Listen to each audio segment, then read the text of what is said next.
बहुत शुक्रिया आप लोगों का हमेशा की तरह। हमारे वहाँ बड़ा हर रोज़ कोई ना कोई एक एक्साइटिंग मैच खड़ा हो जाता है। आखिरी कॉल आ जाती है 24 नवंबर के लिए, फिर एक कॉल का हमें मिली है। मेरे ख्याल से तो कॉल हर गुजरते महीने के साथ एक कॉल नई चेंज हो जाती है। मेरे ख्याल से नवंबर की एक कॉल है, फिर जनवरी की कॉल होगी।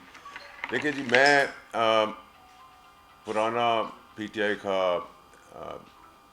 वर्कर रह चुका हूँ, तो मेरी तो आखिरी वक्त तक कोशिश होगी कि इमरान खान साहब की जेल में रहने का फ़ायदा उठाते हुए सब माल भी ना बनाएं और इक़्तिदार को एंजॉय भी ना करें, क्योंकि इस मुल्क के अंदर अक्सर और बेशतर हमने ये देखा है कि जो पॉपुलर लीडर हो जाता है उसके करीब करीब के लोग, ख़ानदान के लोग, या उसकी जेल का फ़ायदा उठाते हैं, पैसा भी बनाते हैं, इक़्तिदार के मज़े भी लूटते हैं, या फिर जनरलाइज बात कर रहा हूँ कि कई लोग हमारे वहाँ इस मुल्क के अंदर लीडर्स हैं जो शहीद भी हो गए और उनकी लाश पे भी सियासत होती रही। तो ये नॉर्म बड़ा नॉर्मल नॉर्म रहा है बदकिस्मती से। और इमरान खान साहब को बचाने के लिए अब उनके पास तो कोई साथी रहा नहीं है, तो सब ड्रामेबाजी कॉम्प्रोमाइज़ लोग हैं।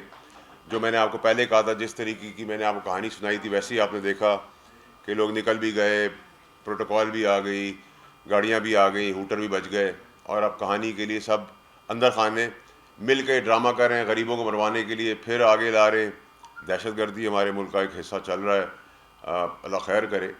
और इसी दौरान हम देखते हैं कि मदाखलत हमें मिलती है बैरून मुल्क। पहले मदाखलत, अब हम मुझे यकीन करना पड़ा इमरान खान साहब की इस बात को कि मदाखलत हुई रजीम चेंज के अंदर, क्योंकि अब हम कांग्रेस का एक लेटर देख रहे हैं और हमारे वहाँ तो हम इतने बेहस और बेशरम हो चुके हैं।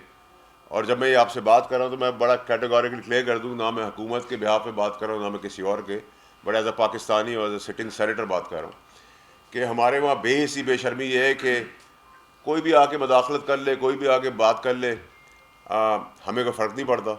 लेकिन अब मैं इमरान खान साहब की बात को ज़रूर मानूंगा कि मदाखलत शायद थी रजीम चेंज के लिए उस टाइम पर, क्योंकि अब अचानक से चैम्पियंस आ गए हैं, कांग्रेस आ गई है, यूएस आ गया है कि जी ह्यूमन राइट्स वायलेशन हो रही है।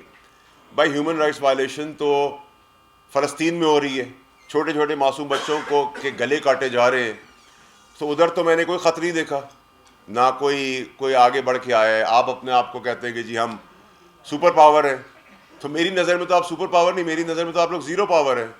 क्योंकि ये अगर आपका असर रसूख है कि गरीब बच्चों के गले कट रहे हैं फ़लस्तीन के अंदर, तो आपको वहाँ कोई ह्यूमन राइट्स वायलेशन नज़र नहीं आती।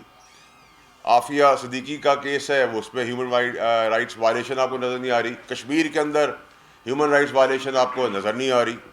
फिर मैं आपकी कौन सी बात को मानूँ, आपकी कौन सी पॉलिसी को मानूँ, कौन सी दकियानूसी फेल्ड पॉलिसी को मानूँ? आप पहले हम नवाला हम प्याला थे सद्दाम हुसैन के साथ, 32 साल उसको राज करने दिया।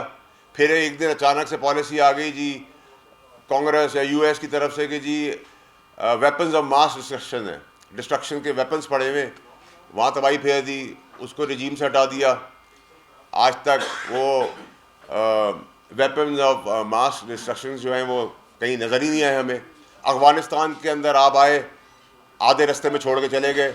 वहाँ हमर्स, हेलीकॉप्टर, गोला बारूद, बंदूकें, नाइट विजन गॉगल्स सब छोड़ के चले गए। ना उसके इर्द गिर्द के ममालिकों को लिस्ट दी, ना कोई चीज़ की।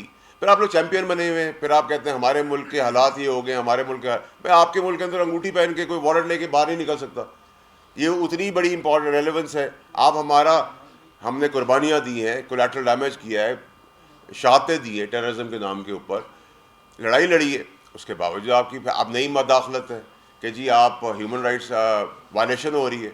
तो भैया ह्यूमन राइट वायलेशन तो 500 जगहों पे और हो रही है, वहाँ क्यों नहीं पॉलिसी चेंज हो रही? वहाँ क्यों नहीं कोई आके बोल रहा? वहाँ क्यों नहीं कोई सवाल कर रहा?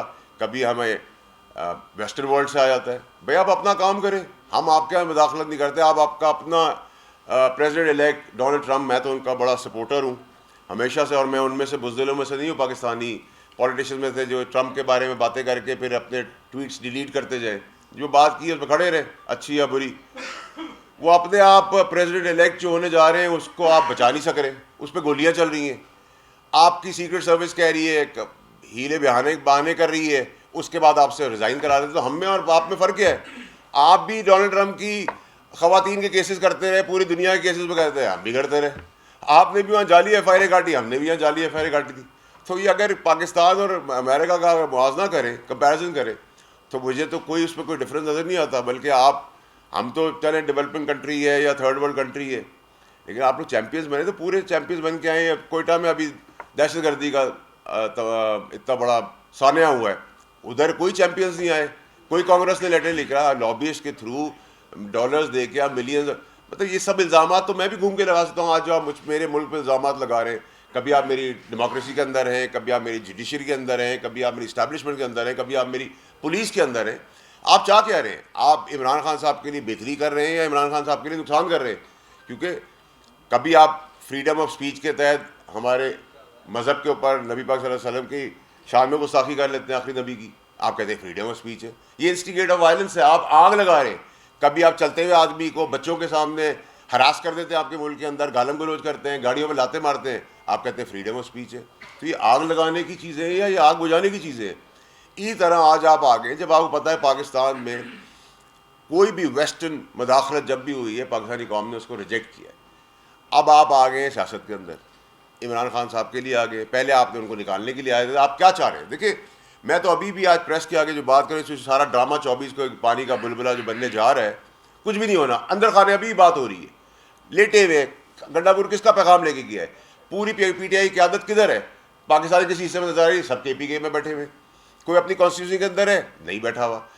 भाई आप अपने बच्चे लेके आए, किसी का बाप खड़ा हो गया है सियासत करने जेलों के ऊपर, किसी की माँ खड़ी होगी, किसी का बेटा खड़ा होगा, किसी की बेटी खड़ी होगी, किसी की बीवी खड़ी होगी, गुलाम है सारे रियासत। जो सबकी कन्वेंशनल पॉलिटिक्स थी पटवारियों की, उससे ज़्यादा घटिया ही सब नौकरों की तरह पीछे खड़े हुए। जी 25 साल पुराना आदमी अगर 5000 आदमी ही लाएगा,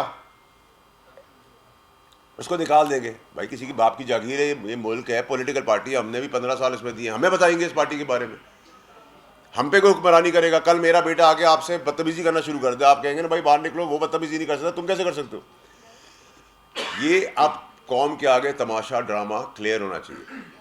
होना क्या है? वैसे तो मैं सरप्राइज नहीं होऊंगा कि इस सब प्रेशर के बाद भी इसमें कोई डेट चेंज हो जाए या कोई पोस्टपोन्ड हो जाए, या ये किसी एक जगह पे आ जाए और वहाँ से फिर कोर्ट एक ऑर्डर कर दे, वो वहाँ से दूसरी जगह पे शिफ्ट कर दे। 5-7 हज़ार 8 हज़ार आदमी आप KPK की मशीनरी ला के पाकिस्तान में चढ़ाई की बात करें। मेरा कोई लव लॉस नहीं है इस गवर्नमेंट के साथ, ना मुझे पसंद है गवर्नमेंट, और उनकी भी बेअक्ली है कि उनको हैंडलिंग करनी नहीं आती। लेकिन मैं सवाल ये कर रहा हूँ कि आखिर ये जो मदाखलत है हर जगह के अंदर, जो इन्फ्लुएंस कर रहे हैं हमारे अंदर, ठीक है, उसका कौन, हम क्यों ऐसी कौम है कि हमारी सियासतदान है जो सो रहे? मैंने आपको अफगानिस्तान का बताया, मैंने आपको सद्दाम का बताया, मैंने आपको फ़लस्तीन का बताया, मैंने आपको कश्मीर का बताया, मैंने आपको अभी कोयटा में जो ब्लास्ट हुआ उसका बताया। कोई कांग्रेस नज़र नहीं आ रही, कोई US नज़र नहीं आ रही, कोई फ्रीडम ऑफ स्पीच नज़र नहीं आ रही, कोई ह्यूमन राइट्स वायलेशन के ऊपर बात नहीं हो रही। ह्यूमन राइट वायलेशन इधर ही है। अब आप मुआवजा करें, ट्रंप के साथ क्या हुआ? I am a great supporter, I really like him, वो अपने मुल्क के लिए अच्छा आदमी है, लेकिन उसको गोली लग गई, गोली चली, किसने चलाई भाई? अब मैं भी आप पे इल्ज़ाम लगा देता हूँ, ह्यूमन राइट्स वायलेशन है वहाँ भी। इतनी बड़ी स्टेट, इतना बड़ा प्रेसिडेंट इलेक्ट होने जा रहा है, सीक्रेट सर्विस फेल हो गई, फिर आपने उधर से निकाल दिया। तो अगर हम यहाँ कोई चीज़ होती है तो हम भी किसी को निकाल देते, कभी अपना मलबा आप पे डाल देते, इस पर डाल देते, उस पर डाल देते। फ़र्क ये है, फिर चैम्पियंस क्यों बने हुए? ठीक है। दूसरी चीज़ ये कि कभी आप 40 आदमी की लेटर लिख रहे हैं, कभी 50, आप 540 आदमी रख लें। मेरे यहाँ से सेनेटर्स या समेत मेरे अगर कोई पॉलिसी लेटर लिख दे US को, तो उससे क्या फ़र्क पड़ेगा उनकी ज़िंदगी को? ठीक है, आपके ऊपर अपने चीज़ों के, आपकी फेल्ड पॉलिसीज़ की वजह से पूरे ख़त्ते में अनरेस्ट है। अब मुझे एज अ पाकिस्तानी ये बड़ा कॉन्फिडेंस है और बड़ा मैं प्राइड इसमें लेता हूँ कि मेरी जो लोकेशन है, जिधर मैं मौजूद हूँ पाकिस्तान, वो एक आर्टरी है, और जितने भी वेस्टर्न दिल धड़क रहे हैं चारों तरफ, वो आर्टरी का ब्लड फ्लो मेरे मुल्क से गुजरता है। अगर मुझे आप चोक करेंगे तो सारे आपके जो मोहब्बत करने वाले हार्ट है वो फेल हो जाएंगे। तो मुझे अपनी रेलेवेंस पता है, मुझे अपनी न्यूसेंस ना बनाएं, मुझे अपनी रेलेवेंस बनाएं, मुझे अपना दोस्त बनाएं। आप सजेशन दें मुल्क की तरक्की के लिए, मुल्क के अंदर एक अदम इस्तेकाम के लिए, मुल्क के अंदर एक पीस के लिए आप सजेशन ज़रूर दें, हम एक दूसरे को दे सकते हैं।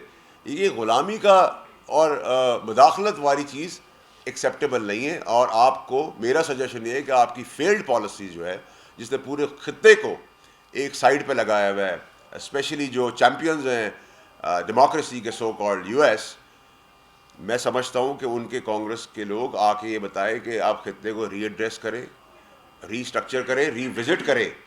क्योंकि आपने जो दहशतगर्दी ख़त्म करने के लिए आप गए थे, इस अफगानिस्तान को छोड़ के आप लोग भाग गए और सारे इक्विपमेंट्स दे के चले गए जो बैन है, जिन पे सैंक्शन लगी हुई है, और खत्ते को ख़तरे में छोड़ दिया।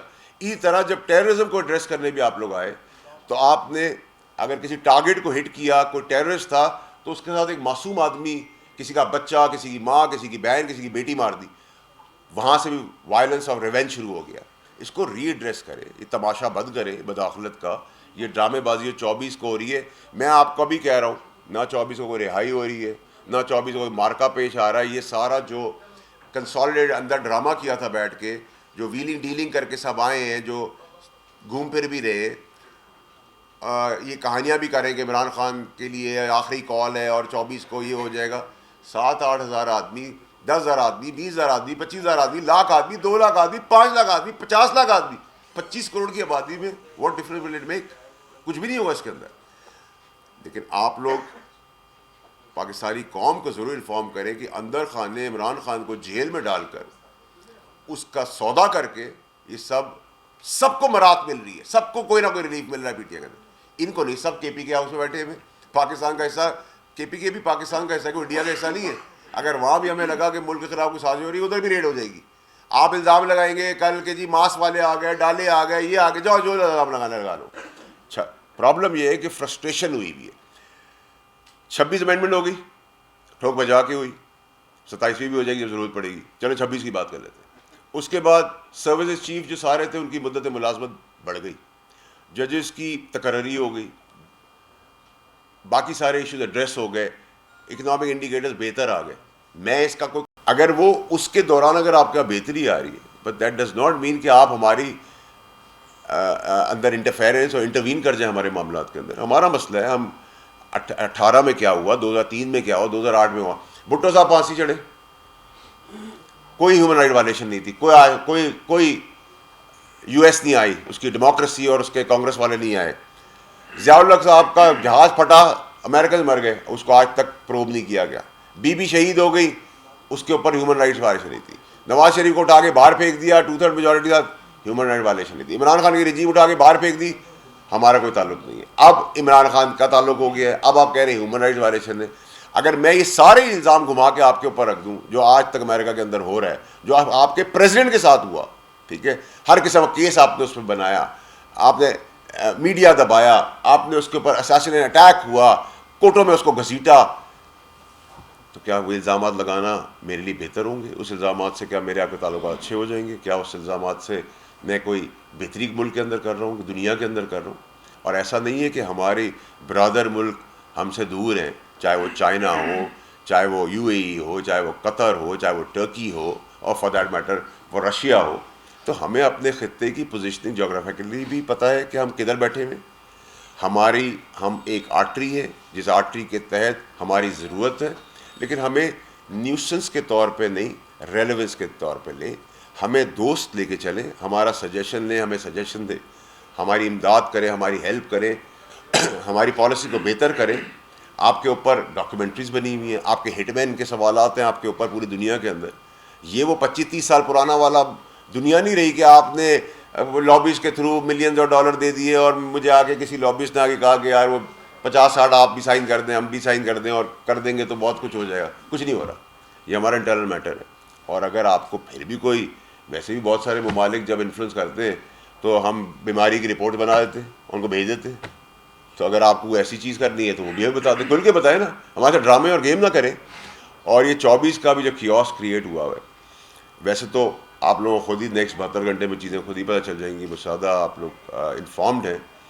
लेकिन अंदर खाने पूरी पीटीआई की लीडरशिप कहीं नहीं मौजूद सिवाय केपीके की।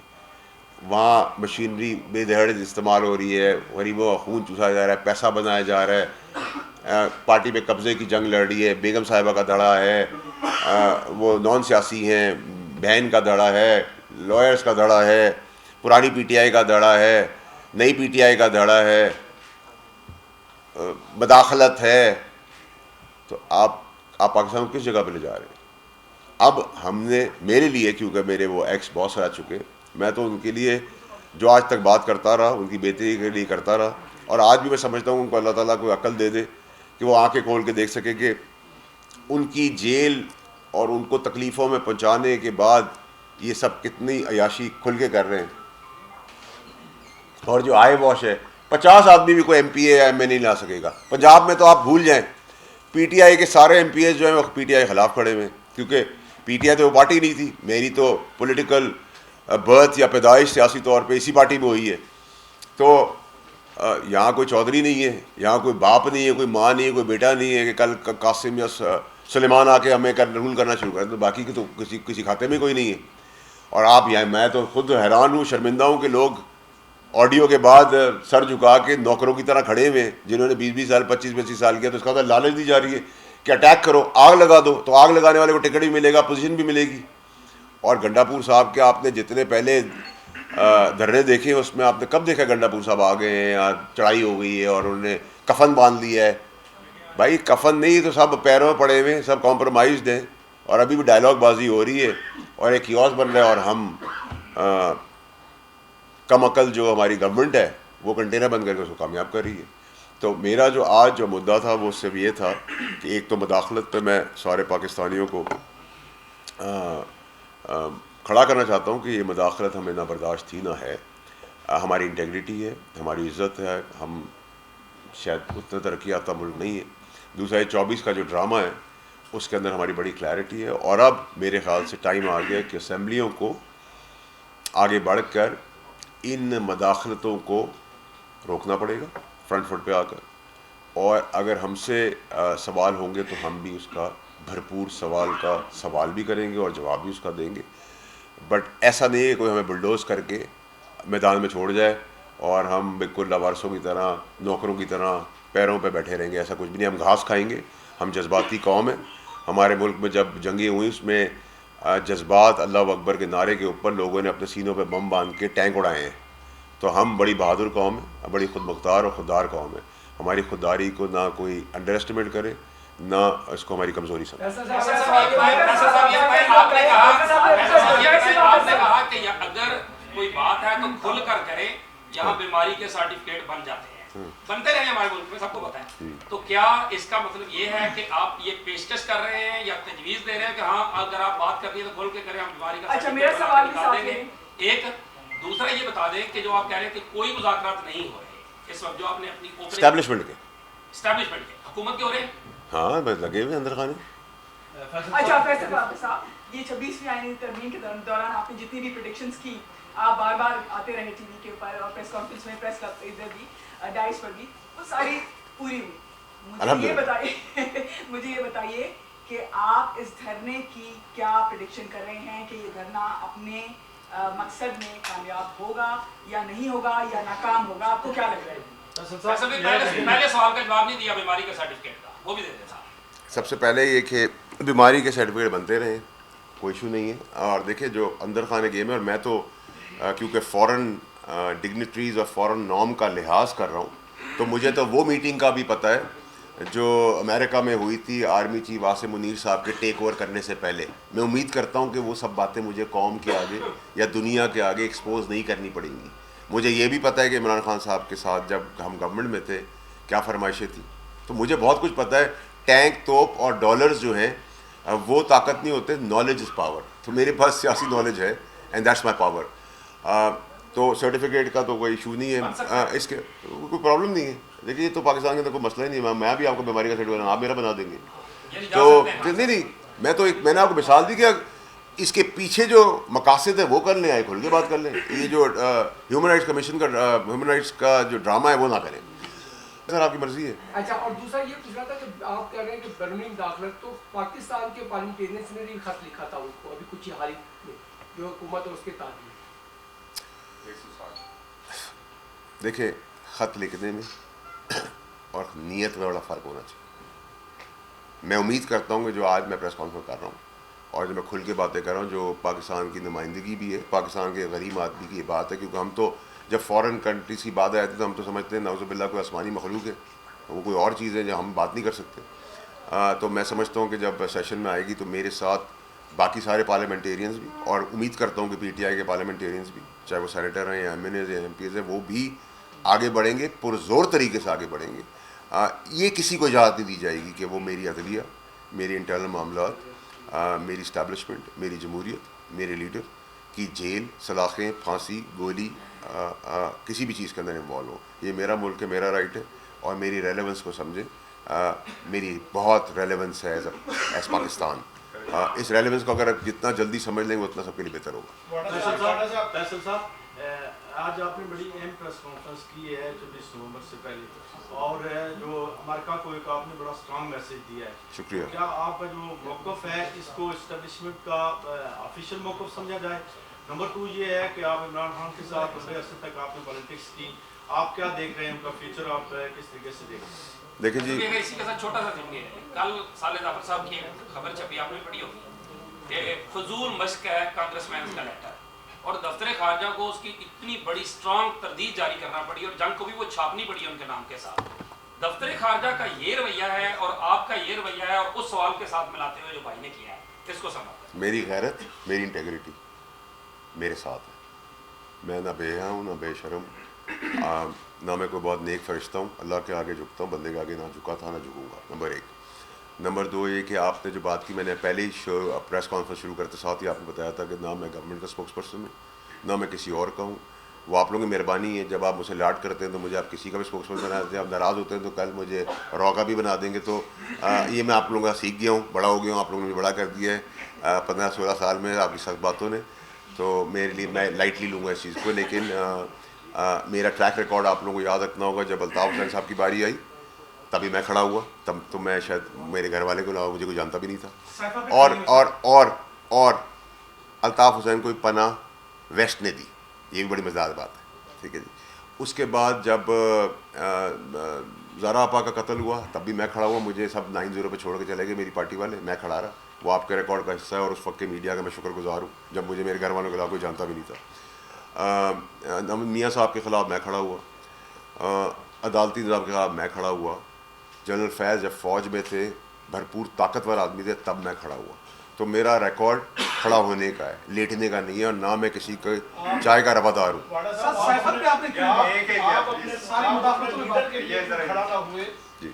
जिस पार्टी की बुनियाद पर आपने सियासत का आगाज़ किया, आज आपको वो लोग जो पीटीआई में रहते हुए सियासत में अपना किरदार अदा कर रहे हैं, उन पर आप तनकीद कर रहे हैं कि जी इमरान खान का सौदा हो गया, इमरान खान को बेच दिया, इमरान खान को ये कर दिया, जबकि सबसे पहले जो पार्टी के साथ गद्दारी करने वाला था वो आप थे।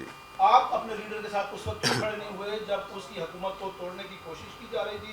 वही अमरीकी मुदाखलत उस हुकूमत के खिलाफ हो रही थी, आप उस मुदाखलत का हिस्सा बने, आप उस जमात से अलहदा हुए, हुकूमत से अलहदा हुए। आज आपको उसी अमरीका का किरदार, किस इदारे से आपका ताल्लुक है जी? किस इदारे से आपका ताल्लुक है? दुनिया से। माशाल्लाह, आप शुक्रिया आपका कि आप गद्दारी का सर्टिफिकेट दे रहे हैं। कल आप मुझे मज़हब का सर्टिफिकेट देंगे, तो दोनों सर्टिफिकेट अपने बाहर रखें आप। नंबर 1। नंबर 2 ये कि मैं पार्टी जब पीक पे थी, इमरान खान साहब चांद पे थे, मैं अच्छे वक्त में ठीक चीज़ रोकने पे निकाला गया। मैं हाथ जोड़ के 9 मई के अंदर कान पकड़ के, अब्बू ने ये कह दिया था तो मैं अब इसकी मजम्मत करता हूँ, मैंने ये ड्रामा नहीं किया। मैं उस वक्त भी इमरान खान साहब को बचा रहा था, और इमरान साहब के आगे जुर्रत की खड़े होने की कि वो गलत करें। और आज इस जगह पे जहाँ बैठे हुए, तो आप जब आइंदा मुझे सर्टिफिकेट दें, आपको मैं आप इनकी तस्वीर खींच लीजिएगा ताकि पीटीआई आपकी तारीफ़ कर दे। नहीं, तारीफ़ कर ले आपकी पीटीआई, ठीक है? तो नहीं, सेट नहीं कर रहा, मैं कह रहा हूँ उनकी तारीफ़ हो जाएगी ना। पीटीआई का आजकल वो सोशल मीडिया में नहीं, आप गलत एंगल ना दें, मेरा वो भाई है, गलत एंगल ना दें जी। बॉस, मैंने किया, आज भी कर रहा हूँ। कौन लड़ रहा है? मुझे आप बता दें ना, आप मुझे बता दें। आप वो लड़ाई चाहते हैं कि मैं वो लड़ाई करूं जिसके अंदर मैं जाके लोगों के पैर पर जो इमरान खान को बेच दूं? मैं तो भाई मेरी बात सुने, अगर आप मुझे अभी गाली दें, मिसाल दे रहा हूँ, तो मैं आपको कहूँगा ऐसी बात ना करें। नहीं, दूसरे को गाली देंगे तो मैं गिरेबान पकड़ूंगा, मैं आपको दूंगा, मेरा गिरेबान पकड़ लेंगे, राइट? इसी तरीके से मैं जो पार्टी के मौक़िफ़ अपने ही लोगों से लड़ाई करने का, जलाओ गिराओ का नहीं मैं चाहता था। तो मैं तो 26 अक्टूबर 2023 को जब पार्टी आसमान पे थी, किसी को ये पता ही नहीं था यहाँ तक जाएगी पार्टी, ठीक है, मुझे तब निकाला गया। तो मुझे आप जब सर्टिफिकेट दें, मेरे मज़हब का सर्टिफिकेट दें, मुझे गद्दारी का दें, ईमानदारी का दें, सोच समझ के दें। ना मैं अथॉरिटी हूँ ना आप अथॉरिटी हैं। आप जांचें, फैक्ट सामने दें। आपको लगे मैंने गद्दारी की, गद्दारी तब होती जब मैं बाकी उधर हाथ बांध के इमरान खान साहब को बेच कर उन्हीं की कुर्सियों पर बैठा हुआ होता। मैंने कुर्सी भी वापस की। तो मेरी इंटेग्रिटी का सवाल और जवाब मैंने खुद देना है अपने कॉन्शियस का। आपका सवाल था वो राइट था, मैंने आपको ज़रूर पूछा, आपका उसी अदब से जवाब दिया। लेकिन मैं आपको गद्दारी का सर्टिफिकेट दूँ, मज़हब का सर्टिफिकेट दूँ, अब ये 25 साल पुरानी कहानियाँ थी। ना कोई इंटरेस्टेड है, ना कोई किसको मानता है, ना मुझे कोई बता सकता है मैं अच्छा मुसलमान हूँ या बुरा मुसलमान हूँ, ना मुझे कोई मौलाना सर्टिफिकेट दे सकता, ना आप दे सकते, ना मैं आपको दे सकता। मेहरबानी आपकी। सर आपने 25 साल का जिक्र किया मुकदमात के हवाले से ना, तो जब बुशरा बेगम खुद मौजूद हैं तमाम मुकदमात में, तो फिर वो अथॉरिटेटिव अंदाज से पॉलिटिक्स इस वक्त कैसे कर सकते हैं? देखिए, ये तो आपने मेरे ही सवाल का बहन आपने जवाब दे दिया। जब मैं आपको यही कह रहा हूँ कि देखें, मेरे बच्चे तो माल नहीं बना रहे, मैं तो इक़्तिदार में नहीं हूँ, ठीक है ना। मैं कोई कपड़ों से भी ज़्यादा करीब हूँ खान साहब के। मैं तो उनका शागिर्द था, मुझे उन्होंने सियासत सिखाई, मैं उनको रोकता रहा कि दलदल में ना जाएं। आज भी मैं रोक रहा हूँ। ये इमरान खान साहब के लिए मज़ीद परेशानियाँ बना रहे हैं, ठीक है। ये सब एक सब प्लान के तहत हो रहा है। देखिए, याद रखें, डेवलपिंग कंट्रीज़ के अंदर पॉपुलर लीडर के जेल जाने पे और उसकी लाश पे पूरी दुनिया में सियासत होती है, ठीक है। अल्लाह ना करे वो कभी ऐसा दिन आए, लेकिन आपको बईद नहीं है। और जिस वक्त, जैसे मेरे भाई ने सवाल किया, जिस वक्त आप लोगों को असलियत पता चल जाएगी कि कौन अंदर बैठ के खेल रहा है, आप लोग हमसे पहले होंगे जो उनको एक्सपोज कर देंगे। और शायद ज़रूरत पड़ी तो कुछ छोटी मोटी चीज़ें आपको दे दी हैं, छोटी मोटी चीज़ें वक्त आने बाद आगे भी दे दूंगा, तो आप खुद उस पर अंदाज़ा लगा लीजिएगा कितने वफादार लोग हैं जो इमरान खान साहब के साथ बैठे हैं। और आपको मराद सबको मिल रही है, रिलीफ सबको है, इक़्तिदार भी सबके पास है, पैसा भी सबके पास है। पीटीआई के अंदर कुछ नहीं मिल रहा तो सिर्फ एक आदमी को नहीं मिल रहा, इमरान खान। ये तो सवाल आपको खुद करना चाहिए। ये समझते हैं कि फैसल बावड़ा साहब जो है अच्छे वक्त के दोस्त हैं, तो आप अभी क्योंकि इमरान खान जेल में है, ज़ाहिर आपका डायरेक्ट ताल्लुक भी है, आपने कई मुताबिक बात ये भी कहा कि उनके साथ आप उनके साथ हैं, उनके नाम भी नहीं बताए, तो आप उनकी रिहाई के लिए कोई किरदार अदा करेंगे? देखिए, आप कर सकते हैं ऐसा? मैं एक और चीज़ ऐड कर लें कि तरमीम के दिनों में आप जो कुछ कहते रहे वो पूरा होता रहा। उससे तासुर ये भी जा रहा था कि शायद, माजरत चाहता हूँ, शायद कि कोई आप किसी का पैगाम लेकर आ रहे हैं, तो क्या आप कोई पैगाम का या मुल्क को इंतशार से बचाने के लिए कोई किरदार अदा करेंगे? देखिए जी, मेरी पूरी कोशिश होगी, अभी किरदार अदा कर रहा हूँ आप लोगों की मेहरबानी से, आप लोगों के तवज्जुह से, आप लोगों के वसीले से मैं कोशिश ही कर सकता हूँ। और मैंने तो कहा था कि मेरे एक्स बॉस हैं, मुझे तो ना पार्टी में वापस जाना है, ना मुझे उनसे कुछ चाहिए। अगर वो बुलाएंगे किसी स्टेज के ऊपर, अगर तो जो मेरे से अगर इतनी सी भी हो सकती है बेहतरी मैं करूँगा। और अंदर खाने शायद बहुत चीज़ें, मैं अभी भी जो चीज़ें इन्फॉर्म कर रहा हूँ, वो लोग इवेंचुअली मुझे याद करेंगे इस बात को। और जितनी बातें मैंने उनकी पीटीआई के दौरान 2 साल में कही हैं, वो लोग तो एक्सपोज हो रहे हैं, तो मुझे तो ज़्यादा काम करने की ज़रूरत नहीं पड़ती।